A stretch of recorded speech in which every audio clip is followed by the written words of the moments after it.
Bullying bisa menyerang mental seseorang, itu pasti. Baik mau secara fisik maupun psikis itu pasti. Karena apa?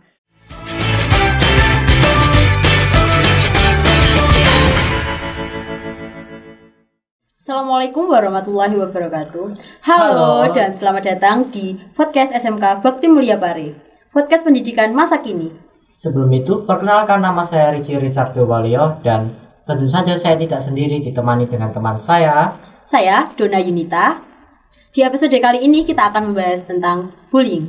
Sebelum membahas topik yang akan kita bahas hari ini, mari kita sambut Bu Guru, Bu Inta dan Bu Islamia. Halo. Mari kita lanjut ke pertanyaan pertama. Bagaimana menurut Anda tentang perundungan atau bullying di SMA atau SMK? Kalau untuk mendefinisikan bullying itu banyak sekali ya. Yang jelas bullying itu adalah sesuatu hal yang membuat orang tidak nyaman. Jadi siapa saja yang membuat seperti itu, bisa per individu atau satu kelompok. Jadi memang mengkondisikannya itu membuat orang supaya terdesak, tertekan, dan biasanya menyerangnya ke mental, seperti itu. Jadi memang bullying ini banyak sekali macamnya ya. Jadi ada yang verbal, kemudian ada yang bullying non-verbal. Kalau verbal kita tahu biasanya kalau di kalangan sekolah adalah contohnya seperti ini aja. Kalau secara verbal mungkin secara lisan aja. Bahasa anak sekarang apa? Ngatain ya? Iya. Nah, seperti itu. Itu termasuk verbal. Menyinggung di sosial media pun itu termasuk bullying secara sosial media juga. Jadi bullying ini nggak melulu tentang anak sekolah. Sebetulnya kita mendapat bullying atau perundungan itu bisa di luar lingkungan sekolah. Di mana saja, ada di lingkungan sosial, kemudian lingkungan keluarga, seperti itu. Kalau menurut Bu sendiri nih gimana nih? Ya, kalau menurut saya bullying itu seperti apa ya? Kalau di kelas ya, mama ada teman kurang nyaman gitu, katanya dibully sama temennya ya. Menurut saya seperti itu. Padahal temennya di kelasnya itu semuanya baik, tapi menurutnya dia itu dibully gitu. Jadi saya sedikit menambahkan nih. Bullying itu definisinya juga seperti hal negatif yang akan terus diulang-ulang, kadang pada orang yang sama. Nah, biasanya yang melakukan tadi kan sekelompok atau individu. Jadi pusatnya adalah memang satu orang, mungkin punya kekurangan secara fisik, kemudian punya kelebihan pun kadang orang dibully seperti itu. Jadi memang si pembuli ini terkadang dia mengajak teman-teman yang lain untuk intinya memberitahu bahwa si A seperti ini loh gitu. Akhirnya yang nggak tahu apa-apa jadi ikutan gitu. Itu nggak nyaman banget. Kayak terpengaruh gitu ya. Betul sekali, kayak terpengaruh. Benar-benar. Kita lanjut ya ke pertanyaan yang kedua. Oke, baik. Bagaimana sih peran guru BK dalam menegur dan mencegah ini ya? Menangani kasus-kasus perundungan di sekolah ini gitu atau sekolah lain? Oke, kalau untuk tindakan guru BK, sebetulnya kalau perundungan atau bullying ini kan tanggung jawab seluruh anggota atau seluruh warga di sekolah. Tapi kita kan punya pos-posnya sendiri. Ada guru BK, kemudian ada kesiswaan, ada lagi tata tertib, tapi memang mengerucutnya kepada guru BK. Karena BK sendiri kan dulu mempelajari tentang psikologi setengah 50%, kemudian pendidikan 50%. Jadi kita belajar yang namanya memahami kondisi peserta didik siapa, yaitu siswa. Nah, seperti itu. Cara kami menangani itu lebih ke kita memberikan sosialisasi ke siswa lewat pembelajaran di kelas seperti itu. Kita jelaskan materi tentang bullying atau perundungan, sebab akibatnya apa, kemudian jenis-jenisnya bagaimana, itu kita jabarkan semua. Jadi di situ paling banyak itu memang bullying untuk pertanyaan dari anak-anak. Memang sangat seru untuk dibahas. Kemudian setelah itu biasanya kami lebih menjadi pendengar yang baik bagi siswa. Jadi kadang-kadang ada siswa yang tidak nyaman di sekolah, mereka datang kepada kami. ketok pintu, kalau enggak biasanya zaman sekarang udah canggih ya, WhatsApp dulu Bu, ada enggak di ruang BK gitu. Jadi kalau datang ke ruang BK pasti mereka lagi ceritain sesuatu hal, dan kebanyakan memang mereka merasa seperti itu gitu.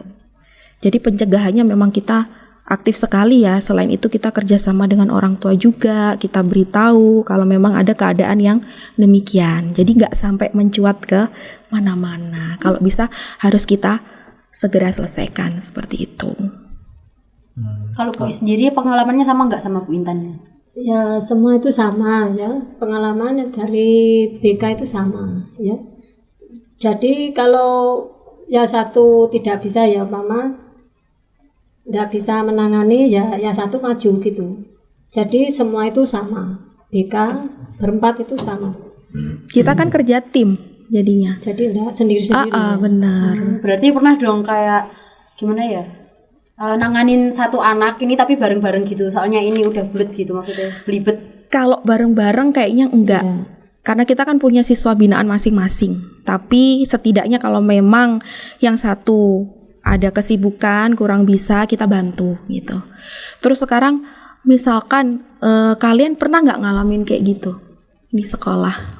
Jujur aja, pernah apa enggak? Pernah. Pernah ya, tapi kan cenderung kalian bisa mengatasi sendiri. Kadang ada yang seperti itu, kadang sifatnya ada juga yang dibawa perasaan terlalu, akhirnya rasa cemasnya tinggi dan nggak kuat gitu. Itu mereka biasanya datang ke kita gitu, seperti itu.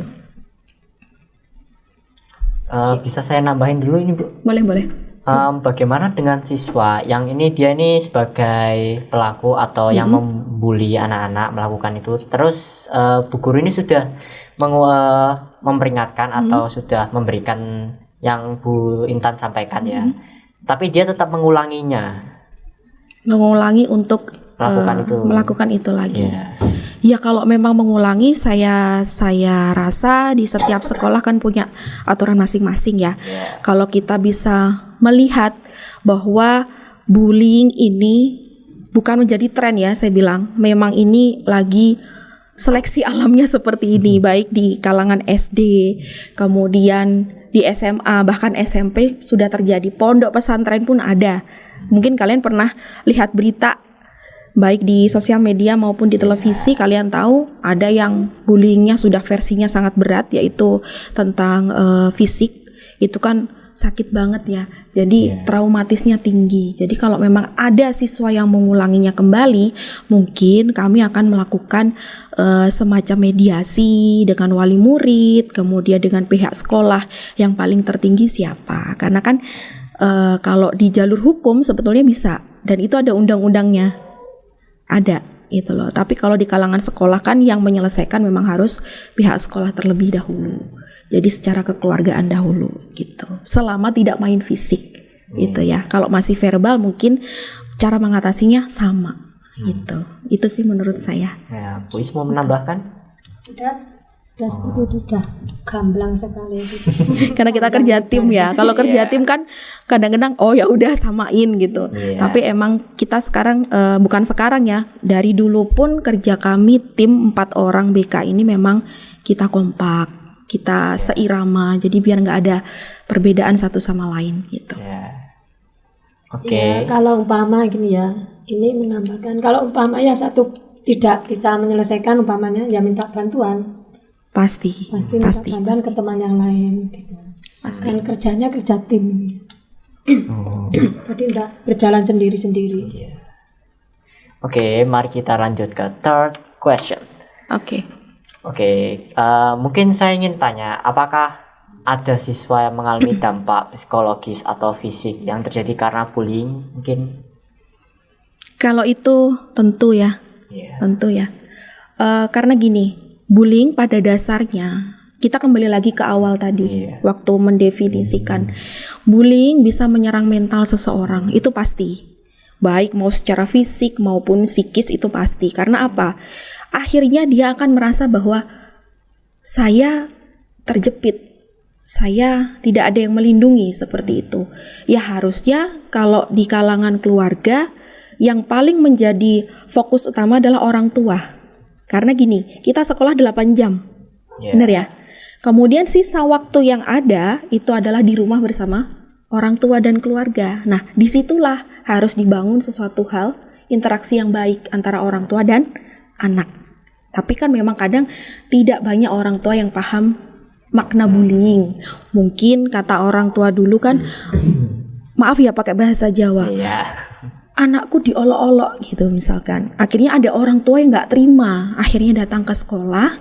Pihak sekolah tahu atau tidak seperti itu. Kita ngambil kejadian dari sekolah lain ya. Alhamdulillah kalau sekolah kita nggak ada gitu. Alhamdulillah sejauh ini nggak ada gitu. Andai kata ada, pasti nyerang psikis banget. Dan itu selesainya cukup lama.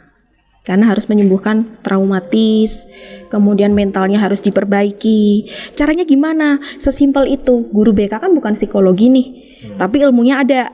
Iya. Nah, kita panggil aja siswanya terkadang atau ketemu waktu di luar, duduk-duduk, kita samperin, kita tanya-tanya keadaan hatinya hari ini, ngapain aja seperti itu. Itu pertanyaan simpel. Karena dia akan merasa diperhatikan. Tapi fokus utama adalah kepada keluarga. Karena keluarga adalah relasi yang paling utama di rumah. Iya. Gitu. Jadi memang harus ada open antara anak sama orang tua. Di sisi lain, guru BK juga harus melakukan konfirmasi terhadap orang tua seperti itu. Memang agak rumit ya gitu. Tapi memang harus kita bahas. Jadi guru BK enggak capek-capek buat nyampein pada saat materi di kelas meskipun materinya bukan bullying, tapi kita selalu mengingatkan gitu supaya nggak terjadi gitu loh. Kalau Bu sendiri nanganinnya sama atau enggak sama kayak Bu Intan? Kalau biasanya seperti saya ini kan belum ya apa itu, untungnya belum ada ya saya yang mengalami bullying, tapi ada yang mengalami kecemasan yang sangat tinggi ya. Itu penanganannya biasanya anaknya itu ke ruang BK ya, minta saran gimana ini kok seperti ini perasaan saya seperti itu. Oh, kayak Dona ini cemas banget ini Bu. Harus ke BK ini kayaknya. Cuma mikirin dia Bu. Waduh. Dona ini anaknya aktif, Ci. Aktif, terus memang kadang-kadang rasa cemasnya tinggi. Ya dari rasa aktifnya itu. Ini bingung sendiri, dari tadi bingung kayak gitu ya. Mungkin Bu yang cemas Bu. Sebenarnya kalau dari saya nanganin rasa cemas tuh mudah-mudah sulit gitu ya. Semua hal tuh gitu. Tapi kalau memang ada niatan dari diri, yaitu tadi satu hal kita harus mendorong diri kita itu lebih aktif dekat sama Tuhan gitu ya. Harus ada konspirasi antara itu. Jadi nggak boleh dihilangkan. Kalau kita cuma manusia dengan manusia, kadang-kadang masih belum selesai gitu ya. Saya biasanya kalau konseling pasti ngelibatin masalah religius itu pasti. Gitu. Ini kalau cemas karena tugas, guru BK-nya juga bantu nggak Bu? Ya, Ini pertanyaan apa ya? Jadi kalau cemas karena tugas, biasanya guru BK itu kan memang guru BK tuh universal banget. Ya kata saya, bisa ilmu ini, ilmu itu gitu. Bukan ilmu hitam ya. Bukan itu maksudnya, atau dukun tuh enggak. Jadi kalau memang kesulitan, mungkin yang diberikan guru BK terhadap siswa adalah motivasi yang pertama. Itu pasti. Motivasi, karena memang tugasnya seperti itu. Terus kemudian selain motivasi, jangan lupa juga anak ini harus diperhatikan. Jadi tidak luput dari pandangan, nggak cuma satu kali itu aja enggak. Ya kita sapa aja, misalkan, hey Ricci gimana sekarang, tugasnya gimana yang kemarin gitu. Numpuk gitu ya Bu. Numpuk, maksudnya numpuk belum selesai atau sudah selesai kan gitu. Jadi belum. Jadi kita ajak bercanda aja kayak gitu, selingan aja. Karena anak sekarang kan generasinya berbeda, sama-sama zaman saya dulu ya. Kalau zaman saya dulu dimarahin guru, misalkan gurunya ambil tindakan pakai fisik misalkan, itu nggak ada sakit hati. Tapi kalau sekarang pasti ngomong ke orang tuanya gitu. Memang harus hati-hati guru zaman sekarang ya. Iya. Gitu. Mungkin bisa sampai Polres kayaknya mungkin. Itu ada Ci, tapi kan kita tidak bisa bahas di sini. Itu memang kalau kasusnya memang istilahnya. Kadang ada orang tua yang salah paham dengan guru. Ada anak yang diingatkan sholat gitu. Kan memang sistemnya tertib ya mungkin, tapi orang tua tersinggung. Orang tua pasti percaya dengan apa yang anak katakan. Itu satu hal. Ya, banyak orang tua yang kayak gitu, tapi banyak juga orang tua yang memberikan ruang untuk para guru mengatakan yang sebenarnya anak saya di sekolah ngapain misalkan gitu. Ya, itu jauh lebih baik. Jadi nggak ada saling tuding menuding dan nggak sampai yang tadi nggak sampai misalkan ke jalur hukum atau apa seperti itu. Ya. Oke. Selanjutnya ya nih Bu. Ya. Bagaimana sih peran orang tua dalam mengatasi atau membantu tentang bullying ini di lingkungan sekolah? Orang tua harus lebih kooperatif sebetulnya. Kooperatif tuh dia harus sering-sering menanyakan apabila mungkin ada rapat wali murid, pada saat itu dia tanyakan. Kan sekarang juga zamannya canggih ya, ada namanya grup WhatsApp wali murid. Jadi setiap apa kegiatan siswa di sekolah, wali kelas akan menyampaikan di dalam sana. Jadi kadang-kadang ada wali murid yang kooperatif tanya, Bu gimana keadaan kondisi anak saya gitu ya. Mungkin berbanding terbalik kebiasaannya dengan di rumah diem, di sekolah ngereok gitu ya. Biasanya bahasanya kan gitu. Terus kadang kebalikannya seperti itu. Jadi memang orang tua harus kooperatif dan mengambil peran yang lebih penting. Karena madrasah pertama seorang anak pada saat dia kecil adalah orang tuanya. Itu. Kalau tidak ya di rumah reok, ya di sekolah juga reok. Oh gitu ya? Iya. Itu kan kamu kayaknya Ci. Enggak, Bu, saya diam kok. Oh gitu. Iya. Kayaknya. Kalau di seumpama ya nih, di rumah tuh nggak ada tempat cerita tuh, terus ke BK boleh nggak sih? Boleh sebetulnya, karena gini, banyak yang salah paham tentang guru BK, apalagi dari SMP ke jenjang SMA. Banyak sekali yang bilang bahwa saya takut ke ruang BK. Saya tanya, kenapa? Pasti mindset awal adalah gurunya galak, suka mopol, suka motong rambut, suka begini dan begitu. Padahal kalau bisa diulas kembali, guru BK di SMP dengan di SMK atau SMA itu sudah berbeda. Karena apa? Kita sesuaikan dengan jenjang. Jenjang itu apa? Yaitu tadi kelasnya, usianya seperti itu. Bukan saatnya lagi yang namanya harus terlalu kenceng gitu lah kalau di SMK, SMA. Jadi kalau di SMK dan SMA lebih menjadi teman. Seperti itu, sejujurnya itu ya. Karena guru BK memang ada azas kerahasiaan sebetulnya itu. Ada azas kerahasiaan. Cuman di luaran sana kadang banyak yang bilang udah curhat ke BK tapi taunya bocor gitu. Banyak yang seperti itu menanggapinya. Karena itu tadi kembali lagi mindset mereka tidak bisa memberikan rasa percaya dan aman kepada guru BK. Harusnya ya udah kalau mau cerita kasih rasa percaya itu. Jadi guru BK bisa menyimpan dengan baik gitu ya. Karena kalau di SMK SMA kan kalau masalah siswa sudah bukan parah ya, saya bilang dalam kisaran yang sudah sangat rumit, biasanya BK harus bekerja sama dengan wali kelas. Itu nggak boleh dilupain. Karena wali kelas kan ibaratnya ibu kandung di sekolah gitu ya. Kalau guru BK orang tua kedua setelah wali kelas, seperti itu. Ini kayak Dona Bu bilang, Bu Intan galak banget, jangan galak-galak. Banyak yang bilang saya, Ibu galak ya mukanya kayak gini kayak gitu. Saya udah biasa. Loh, kan udah sering cerita ya Bu Intan, awal masuk doang ya. Gini, kadang orang itu melihat dari casing, bener gak? Iya. Casingnya begini, tahunnya gini gitu. Padahal kalau kalian cerita itu nggak seperti itu, gitu loh. Dona pernah kan cerita sama saya? Sering. Oh sering. Dona baru tahu nih. Richie sering juga ya? Enggak Bu, Richie sering. Enggak sih, baik kok dia. Oke, ada lagi mungkin? Kalau pesan-pesan nih buat anak SMA atau SMK yang dari ibu ini apa? Pesan-pesan saya adalah apabila terjadi perundungan di dalam sekolah, kalian jangan takut, kalian nggak sendirian. Perundungan ini dari zaman saya sekolah dulu udah ada, ya. Cuma lagi ngetren namanya bullying tuh baru-baru ini, gitu loh. Padahal ini masalahnya sudah sangat lama sekali, gitu. Jadi bagi saya adalah tolong jangan merasa sendirian, jangan merasa bahwa nggak ada yang memperhatikan. Semua orang mengalami, saya kira. Cuma cara menghadapinya masing-masing. Ada yang terbawa perasaan, ada yang cemasnya tinggi. Contohnya Ricci. Saya biasa aja. Lah kayak gini tuh nanti kalau dibiasain larinya ke sana loh gitu ya. Tapi kalau kalian saling guyon atau bercanda itu nggak apa-apa. Kalau pas bercanda terus umpama ya, saya sama Ricci bercanda terus Ricci baper gimana? Ricci baper. Iya.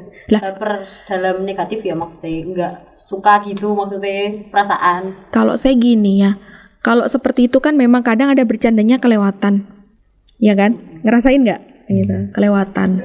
Ya tergantung per individunya. Kalian mau ngambil yang namanya baper apa enggak, atau ya udah gitu aja. Kadang kan orang ada yang cuek, terserah lah. Pokoknya senyampang tidak bercandanya menyinggung nama orang tua atau apa, saya kira nggak apa-apa. Gitu. Intinya apa sih? Intinya kamu mau bawa perasaan apa enggak? Ya ini nanti jatuhnya ke karakter. Itu nanti pembahasannya ke karakter, karena ada orang yang karakternya mau menerima, ada orang yang cuek, ada orang yang aduh nggak bisa nih diginiin, aku nggak terima gitu, akhirnya update status. Anak sekarang kan gitu. Kalau nggak itu yang salah sebetulnya, karena bullying dalam sosial media tuh ada sebetulnya, namanya adalah cyberbullying gitu.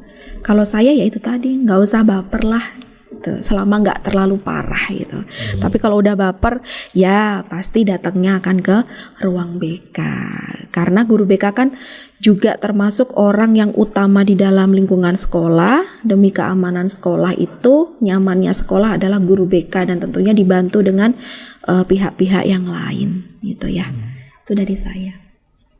Ada tambahan dari kuis? Ya kalau menurut saya, kalau siswa ada bullying harus ke BK ya. BK itu bukan polisi ya. BK itu teman kalian. Ya, gitu aja. Ya, BK bukan polisi sekolah, sekali lagi. Saya sampai pasang poster loh. Gitu ya. Kalau kalian tahu, baca. Kalau ke sana baca gitu ya. Jadi jangan disamakan seperti di SMP. Kalau SMP mungkin guru BK-nya tugasnya double-double. Kalau di SMK enggak. Karena nanti pada saat kalian mau daftar kuliah atau mungkin konseling karir tentang pekerjaan, itu datangnya ke guru BK. Gitu. Jadi kita nggak kemana-mana, nemenin kalian sampai dengan selesai. Semoga aja dari Dona atau Ricci nanti bisa kuliah ke perguruan tinggi negeri. Amin. Gitu. Ada tambahan dari Mbak Dona? Kamu dulu Ci, ada enggak? Oh tidak, saya. Kayaknya kita kalau bahas sampai besok pagi tuh kuat ya. Kuat sih. Kuat. Minta tadi katanya ngantuk. Ngantuk enggak? Sekarang udah enggak kayaknya. Terlalu Enggak. semangat. Terlalu semangat. Kali ketemu saya. Ya. Mungkin segini saja dari podcast SMK Bagri Mulia Pare. Oke. Dan terima kasih untuk Bu Intan Sama-sama. dan Islamnya. Iya, sama-sama. Sampai berjumpa lagi.